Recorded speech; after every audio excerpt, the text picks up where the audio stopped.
I thought dinner with my family would be uneventful, until my father raised his hand and smashed my plate in front of everyone. Silence, then laughter. My mother leaned in, eyes glinting, and said, "Finally, you're worth seeing."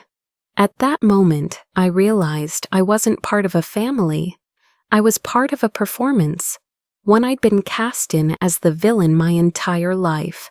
That night didn't break me. It opened my eyes. Because when you've been invisible for decades, being seen, even in cruelty, is the first step to becoming dangerous. The restaurant was upscale, the kind of place where the waiter whispers instead of talks, and wine glasses catch the light like chandeliers. They said it was a family celebration. My father had gotten some kind of award. Lifetime something, my mother boasted in the group chat. I almost didn't come, but when my mother called and said, "We want you there, Allison. It wouldn't be the same without you," I let myself believe she meant it. She pulled out the chair, for me like a hostess, seating a guest of honor. My favorite meal was already on the table, herbed salmon with lemon risotto. My heart stuttered. Maybe this was the moment, the one I had imagined since I was a girl, my family realizing I mattered. I barely picked up my fork when Dad slammed his palm down. The plate lifted and shattered into jagged porcelain that sprayed across the white linen. The entire table went silent. My brother stopped mid-chew. My aunt's wine glass tilted. My father leaned back, cool as a king declaring war. And then came the laughter. My mother tilted her head. "Finally," she said, loud enough for everyone to hear, "you're worth seeing." No one spoke, no one moved. My hands trembled under the table. I stared at the mess of salmon and broken glass, like it was a metaphor waiting to be deciphered. Had they planned this? Was this a punishment? A warning? I looked around, seeking someone, anyone, to meet my eyes. But everyone looked away. I didn't cry, not then. My chest burned, but the tears held back, like prisoners against a steel gate. After dinner, I left without dessert, without hugs, without a word. I got home and collapsed on my couch. Minutes later, my phone buzzed. A message, no name, no words, just a video. It was security footage from the restaurant, wide angle, clear. The exact moment my father broke the plate. My mother's smirk, my frozen face. It ended with me standing up and leaving. I played it 3 times, each one harder to stomach than the last. Who sent it? I didn't respond. I didn't forward it. I just stared at the screen until it went dark, like the moment itself had decided it was done being seen. I grew up like that, out of frame. There are photos of family vacations where my shoulder is barely in the corner. Birthday videos where you hear my voice off camera, asking if someone could pass me a slice of cake. The reply always came too late or not at all. They said I was independent, the quiet one, solo maintenance. What they meant was forgettable. One winter, when I was 12, I fainted at school and was taken to the ER with pneumonia. Mom was supposed to pick me up. She arrived 3 hours late and asked why I couldn't just tough it out. But I still made dinner that night. I cooked for the entire family in a fever haze.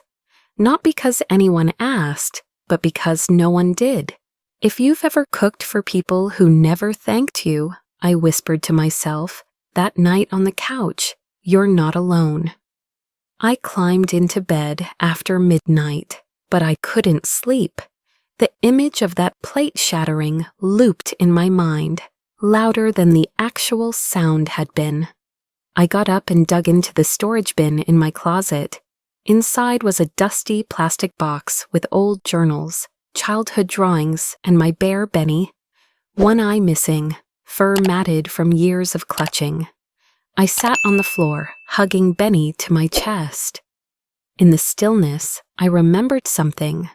When I was 16, I saved up for months to buy my parents a new coffee maker. They had complained the old one was leaking, so I thought it would be the perfect Christmas gift. I wrapped it, wrote a card, left it on the table. The next day, it was gone. When I asked, Dad said, "Oh, we sold it. Got $50. You know we needed the cash." They didn't even open the card. I checked the cabinet now out of curiosity. The fancy vase I bought them for their anniversary? Gone. The framed painting from my first paycheck? Replaced. All the gifts I gave over the years disappeared, sold, given away, maybe even thrown out. They kept nothing of me. The only thing left in that house, I suspected, was the memory of how well I served them. And even that was probably twisted into resentment, like I hadn't done it right or done enough. I lay back on the floor, the cold seeping into my spine. I stared at the ceiling, and for the first time, I didn't try to rationalize it. I didn't make excuses for them. I didn't wonder what I could have done differently.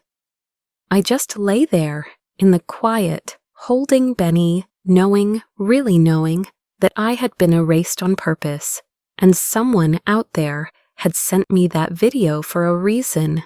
I turned 33 on a Wednesday. I sent out a simple message in the family group chat, just a cheerful invite to dinner at a quiet Italian place I loved. No one replied, not even a thumbs up. I told myself they were busy. Maybe the notifications didn't go through. Maybe they were planning a surprise. I waited until 7 p.m., then 7:30. Then I ordered dessert just to delay walking back to an empty apartment. At 8:06 p.m., I opened Instagram. I wasn't even trying to check on them. I was just scrolling. But there it was. A story from my niece. A boomerang of a champagne toast. The caption read, "Family Night." I tapped to the next clip. They were all there, my parents, my brother, a few cousins, laughing over steaks and wine at an expensive steakhouse across town. I recognized the decor immediately. My father hated Italian food. I stood up and left my own dinner unpaid. I got in the car and drove to that steakhouse in a blur. Stomach hollow, eyes hot. When I walked in, no one noticed me at first. They were too busy singing happy birthday for my brother. "David's early birthday," my mother said when she finally saw me. "We thought you were working late, like always." I stared at her. Her neckline shimmered. A necklace, gold with a tiny teardrop sapphire. My heart stopped. I bought that necklace for her when I was 19. She unwrapped it, glanced at it, and said, "Cheap stones make my skin itch." I thought she threw it away. I never expected to see it around her neck, gleaming under restaurant lights like it belonged. I didn't say a word, just turned around and left. On the way out, someone grabbed my wrist. A man in a dark suit, not part of my family, maybe late 40s, watching from a table nearby. He slipped me a folded napkin and whispered, "You might want to call this number." I didn't ask questions. I just took it and walked. The next morning, I stared at the napkin for an hour. I didn't dial. I didn't want to believe any of it was real. So instead, I booked a session with the therapist my coworker had once mentioned. Just to talk. Just to understand why a birthday could feel like betrayal. The office smelled like eucalyptus, calming, soft. I almost walked out before we began. "I don't want to demonize my family," I said, before she could even ask anything. "I'm probably being dramatic." She didn't smile. She didn't comfort me. She leaned forward and said, If the people you're describing weren't related to you, would you still be making excuses for them? The question knocked the air out of me. I looked down at my hands, but they are my family. And what does that entitle them to? She asked softly. Her name was Dr. Elsie Grant. No relation, obviously. We shared more than a last name, though, that I would learn later. I told her about the plate, about the birthday, about the necklace. I told her everything in fragments and whispers, like saying it out loud might make me a traitor. You're not betraying them, she said. You're honoring the truth. We talked for almost 2 hours. When the session ended, she didn't just hand me a receipt and say goodbye. She hesitated at the door. I don't normally say this, she began, but I used to consult on family estate disputes, legal ones. Your father's name came up years ago. Different client, same patterns. I froze. She added, I have a contact, someone who specializes in financial tracing. Quiet work, trustworthy. But this isn't therapy anymore. It's something else entirely. She slid a card across the table. You don't have to call, she said. But if you want to know what's really been taken from you, financially, emotionally, he can help you find it. I stared at the card. It felt heavier than it should have. What if I'm not ready to find out? I asked. Then hold on to it, she said. Truth waits, but so does damage. That night, I sat in my car long after I got home. The lights from the street reflected on the dashboard. I didn't cry. I didn't scream. I just felt emptied. I looked at the folded napkin from the steakhouse, then at the business card from Dr. Grant. 2 strangers, 2 chances, 2 doors I didn't know if I had the strength to open. I don't know what made me open the old chest in the attic. Maybe it was the therapy session. Maybe it was the video replaying in my mind like an echo. Maybe it was the napkin and business card burning a hole in my purse. But something shifted. Something snapped. So I drove to my parents' house when I knew they were out, used the spare key they forgot I had, and walked into my childhood bedroom like a ghost returning to its origin. It was smaller than I remembered. The walls still had the faded outlines of posters I'd once taped up, removed quickly when my mother said they made the room look cluttered and juvenile. I ran my fingers along the edge of the dresser, then crouched and opened the bottom drawer. I'd hidden things there once, journals, notes to myself. I thought they were long gone. Behind a stack of old textbooks, I found it. A shoebox, blue, water-stained, heavier than I expected. Inside were envelopes, dozens of them. Some opened, some sealed, all addressed to me. I sat on the edge of my old bed and pulled one out. It was a scholarship award letter. Dated senior year. Full ride to a university in Oregon. I never saw it. I thought I hadn't gotten anything. Another letter. An offer from a publishing internship in New York. A third, a handwritten note from a teacher nominating me for a summer mentorship program. I kept reading one by one. Pages blurred through tears. Every single opportunity I had worked for, prayed for, intercepted, hidden, gone. She kept them and said nothing. My mother always said, "You're better off close to home. The world's a dangerous place. You don't need anyone but us." I used to think she was protecting me. Now I knew better. She wasn't protecting me. She was imprisoning me. I slid off the bed onto the floor. The shoebox spilled beside me like an unraveling secret. I curled up next to it, clutching a letter to my chest. I whispered into the carpet. Why me? As if the room could answer. As if the air would speak. The silence was merciless. Then I saw it. One letter, heavier, printed on ivory cardstock. A law firm's logo embossed in the corner. My name on the front. It was a confirmation of directorship from a shell company I had never heard of, signed with my name.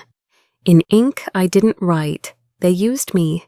They made me a director of something I had no knowledge of, no control over. And now there was a paper trail. I left the house with the box under my arm, my heart thudding louder than my footsteps. Back in my apartment, I placed it gently on the coffee table like it was something alive. Then I made the call. The number on the napkin rang twice before someone picked up.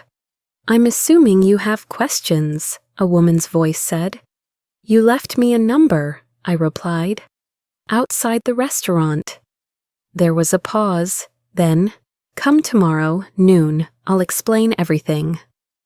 The address she gave led to a modest office above a bookstore. When I walked in, the woman stood and extended her hand. Samantha Reyes, David's ex-wife. I blinked. Yeah, she said. I was erased too. She didn't wait for me to ask. She opened a folder, thick with printouts. "Your father's been using your name for years? Bank accounts, directorships, lines of credit. I found it when I was still married to your brother. Tried to warn people. They shut me out." She handed me a stack of documents, bank transfers, legal filings, my name everywhere. "How did you find me?" I asked. "You're not invisible," she said, "just hidden." We spent hours piecing together what she'd gathered. She had old phone recordings, camera footage from their home office, even a partial ledger from one of the offshore accounts. It wasn't just fraud, it was deliberate identity manipulation. Layers of lies built with my name as the scaffolding. And the worst part? The debt. One account tied to a private lending firm, unregistered, high interest, carried a balance of over $230,000. I never borrowed a cent. "Have you ever owed money you never touched?" Samantha asked, reading the disbelief on my face. "I have now," I whispered. That night, I sat in the dark, surrounded by papers that proved my family had been writing a story with my name without my permission. Then the email came. Subject line: "If you don't stay quiet, no one will believe you." No signature, no body text, just the threat. And the truth, they knew I was starting to speak. I didn't RSVP to the family Christmas party. I didn't need to. They assumed I wouldn't show up. I hadn't been welcome for years, just tolerated. Like a stain, no one knew how to scrub clean. But this year I planned to be seen. Not for who they wanted me to be, but for who I had become. I wore a simple black coat, no makeup, no gifts. Just my phone in my pocket and my voice, finally steady. The living room was lit with gold and green. Fake snow lined the window panes. My mother was holding court near the fireplace, sipping cider like a queen. My father sat beside her, telling jokes he'd recycled for decades. The room smelled like cinnamon and secrets. No one noticed me at first. That was the beauty of it. They were laughing, posing for pictures, clinking glasses. I walked in, stood by the stereo, and connected my phone to the Bluetooth speaker without a word. Then I pressed play. The laughter stopped. It was a voice memo, recorded by Samantha months earlier. My mother drunk on sangria, giggling with a neighbor. "Allison, she's a liability, always has been. Emotional, obsessive. Bless her heart, I think she still believes we care." Another voice, the neighbor. "She seems sweet." "She's exhausting. You give her an inch of sympathy, she takes a mile of victimhood." The recording ended. I stood still, eyes locked on my mother. My father stood up, red-faced. "Turn that off." I didn't. Instead, I pulled a folder from my coat pocket. Quietly, I opened it and began reading. January 2016, line of credit opened using my name. Balance, $12,000. June 2018, offshore account linked to a shell corporation, registered to me. Total deposit, $73,500. March 2021, forged signature on a contract naming me Director of Financial Affairs. Each entry landed like a hammer. I wasn't accusing, I wasn't yelling, I was reading. That's what made it unbearable. My mother stepped forward. "This is a family holiday, Allison." "No," I said calmly. "This is a reckoning." Silence filled the room, heavy, suffocating. Then a voice from the back broke it. My uncle, my father's older brother, cleared his throat. "They did it to me too," he said, eyes not quite meeting mine. "Years ago, I lost my job over it, but I kept quiet. I was scared." He looked down, ashamed. I looked at my parents. They said nothing. I left the folder on the mantel and walked out. 2 days later, the local paper published an anonymous tip, complete with scanned documents, quotes from the recording, even a partial audit summary. I hadn't sent it. I stared at the article online, rereading it 3 times. I recognized the wording. It wasn't mine, but someone had my back. Samantha, uncle, someone else. Whoever it was, they'd forced the door open wider. Within hours, I began receiving DMs, strangers, distant relatives, old classmates. But the biggest wave came from TikTok. Samantha had uploaded the Christmas recording. The caption, "When the quiet daughter speaks truth." It went viral in 2 days. The comment section exploded. "My mom did this to me for years." I thought I was the only one. Inheriscam is real. The hashtag trended. Videos stitched my story with others. People began sharing tales of hidden debts, erased inheritances, emotional exile. Then came the message that stopped me cold. It was from a woman named Joan. Her profile picture showed white hair and a soft smile. Her message read, "I'm 72. My parents did something similar. I never spoke about it. I thought it was too late, but your story gave me permission to feel again. Thank you." I didn't reply right away. I sat with it. I turned off my phone, put on a sweater, and walked to the park near my apartment. It was quiet, cold, and empty. Perfect. I sat on a bench under a tree, stripped bare by winter. For the first time in months, maybe years, I took a breath that didn't feel stolen. No one knew where I was. No one was calling me home. I closed my eyes and just existed. The next morning, an envelope appeared in my mailbox. No return address.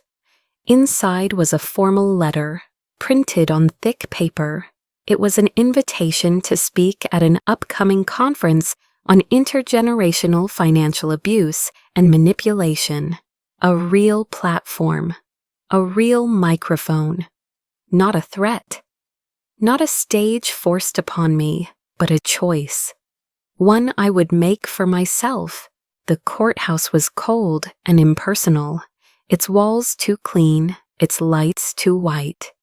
But I sat upright, steady, with every document I had carefully filed and organized.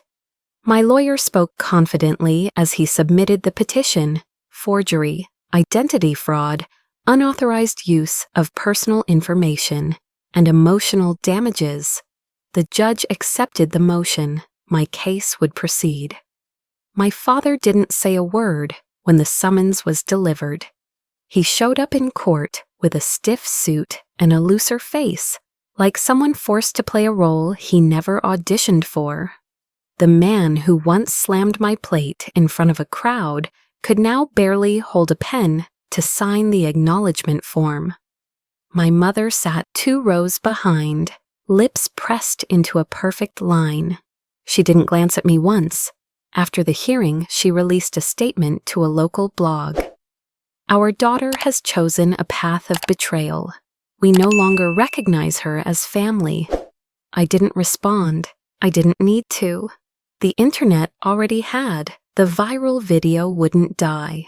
Every time someone tried to suppress it, it came back stronger, reshared, reframed, stitched with new stories. My mother tried to have it flagged, claimed defamation. The platform reviewed it and declined her request. Public interest, they replied. My brother David wasn't immune either. Investigators dug into his financial history after seeing his name in the court filings. What they found wasn't criminal yet, but enough to freeze his assets for audit. That's when the twist came. My bank called. One of the accounts under investigation was legally in my name, one I had no idea existed.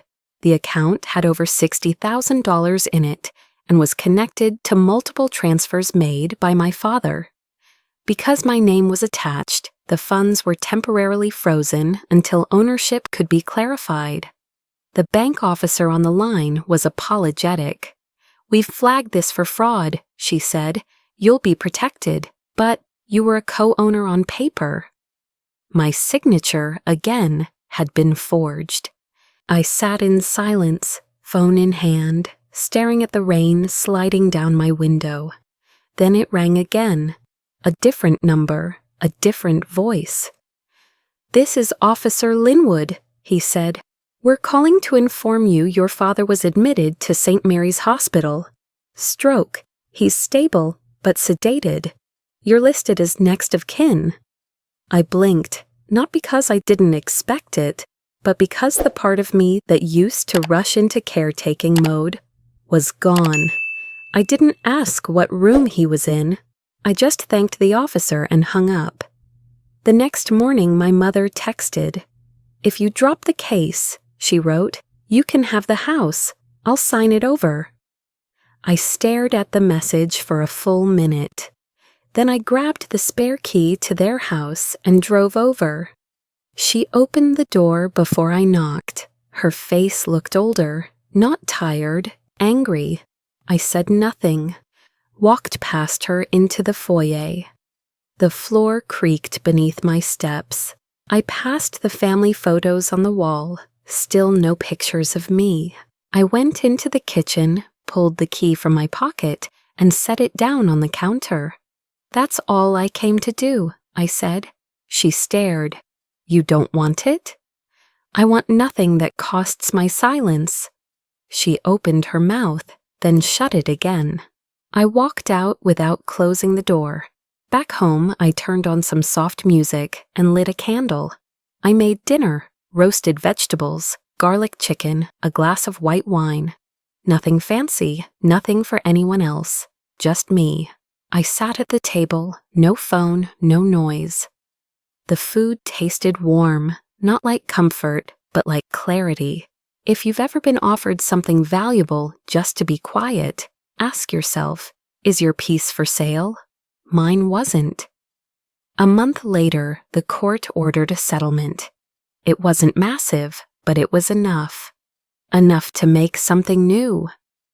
I donated part of it to a legal aid nonprofit, one that supports women navigating financial abuse inside families. The rest went to starting my own fund, the Glass Child Foundation, a place for voices like mine, the kind that were once silenced at the dinner table. That night, I cooked the same meal again, not because I was lonely, but because I was free. The Zoom room filled slowly, names popping in one by one. Some had their cameras on, others didn't. I never required it. This wasn't about visibility, it was about safety. Hi everyone, I began, voice steady. Tonight's topic is, family isn't always blood. I saw nods. I heard a few quiet exhales. These sessions, I continued, are for those who've been taught loyalty should be unconditional, even when that loyalty costs your peace, your future, your sanity. But the truth is, boundaries are not betrayal, they're survival. A woman in her 40s raised her hand and shared how her father still controlled her bank account. Another revealed she hadn't spoken to her mother in 5 years and still felt guilty every morning. I listened. I didn't fix. I witnessed. That's the job now. Between sessions, I created a checklist for anyone seeking distance from toxic relatives. Limit contact, document everything, freeze credit, secure passwords, and above all, stop explaining yourself to people who benefit from your silence. I implemented the list myself. My phone had a new number. My social media was locked tight. My emails were filtered, encrypted, backed up. I'd even moved apartments, this time without telling anyone from the past where I lived. I had a new financial advisor, my own estate plan, my own insurance, my own backup plans. Freedom, I learned, wasn't a grand, loud thing. It was quiet and methodical, layered. Like building a house no one could break into again. One evening after a session, I checked my inbox. Buried between newsletters and spam was a name I hadn't seen in years. Elise, my cousin, younger than me by a few years. Always quiet, always watching. We hadn't spoken since a family wedding a decade ago. Subject line, I saw your story. The message read, I'm trying to get out too. I think they're doing to me what they did to you. Can we talk? I stared at the screen, heartbeat steady, not out of fear, but recognition. She wasn't asking for a rescue. She was asking for a map. I replied with a single line. Yes, I've been waiting for someone like you. That's the chapter I'm in now, helping others find the door, turn the knob, walk through it without apology. It's not glamorous, sometimes it's draining, but every time someone says, I thought I was the only one, it reminds me that speaking up was never just for me. It was for the ones still hiding. The Glass Child Foundation launched officially 6 months later. We named it after the metaphor people rarely understood until they lived it. The invisible child, fragile but clear, shaped by pressure, never seen until cracked. Our mission, to provide legal, emotional, and financial support to victims of familial manipulation. The tagline was simple, you are not alone, you were never wrong for noticing. The first event we hosted sold out in 3 days. A few weeks later, I started a podcast, also called Shattered Plate, where guests came on to tell their stories, anonymously or not. Survivors, lawyers, therapists, even whistleblowers from inside families who had turned a blind eye for too long. Within 2 months, it was on the top 5 of the National Mental Health Chart. I got emails from all over the world, messages in languages I didn't speak, stories so eerily similar they could have been chapters of my own. I stopped being afraid someone would find out what I had done, because now I wanted them to know. I was writing a book. I used my real name. My editor asked if I wanted to publish under a pseudonym, just in case. I smiled and said, no. If I was brave enough to live it, I'm brave enough to sign it. At the book launch, a woman approached me, middle-aged, nervous hands. She said, I never talked about what my brother did, but tonight I think I might. She asked me to sign her copy. To Margaret, I wrote, you don't have to stay quiet anymore. After everyone left, I sat alone in the bookstore's back room, watching the last of the fairy lights flicker. Someone had brought me cake, lemon, my favorite. I picked up the plate, simple, white, ceramic. It wasn't fancy, it wasn't fragile, but it was mine. And this time, no one could take it from me. The day they shattered my dinner plate, they thought they were breaking me. They didn't know I would use the pieces to build a life no one could destroy.